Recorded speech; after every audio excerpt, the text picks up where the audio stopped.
যেখানে পদ্মা তার বিশাল বুক পেতে দিয়েছে ইতিহাসের তরে, যেখানে জল আর স্থলের মোহনায় মিশে আছে সুর আর কবিতার ছন্দ, সেখানেই জেগে আছে এক চিরচেনা জনপদ।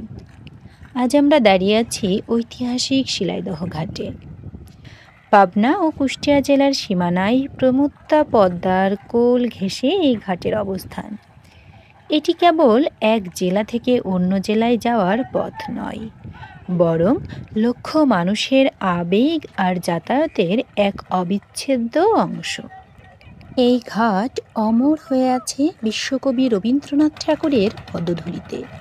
শিলাইদহের এই পদ্মার বোটে বসেই তিনি লিখেছিলেন তার কালজয়ী সব কবিতা।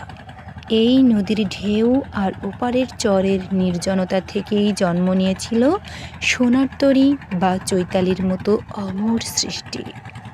শিলাইদহ ঘাট আজ কেবল ইতিহাসের সাক্ষী নয়, এটি এক প্রাণবন্ত মিলন মেলা। বিকেলে যখন সূর্য পদ্মার জলে সোনা ছড়ায়, তখন এখানে ভিড় জমে প্রকৃতিপ্রেমীদের। যান্ত্রিক শহরের ক্লান্তি ভুলে মানুষ এখানে আসে একটু প্রশান্তির খোঁজে। পদ্মার ভাঙা গোড়ায় অনেক কিছু বদলে যায়, কিন্তু শিলাইদহ ঘাটের আবেদন কখনো ফুরায় না। এই ঘাট আজও আমাদের মনে করিয়ে দেয় নদী, মানুষ আর কবিতা যেখানে এক বিন্দুতে এসে মিলেছে।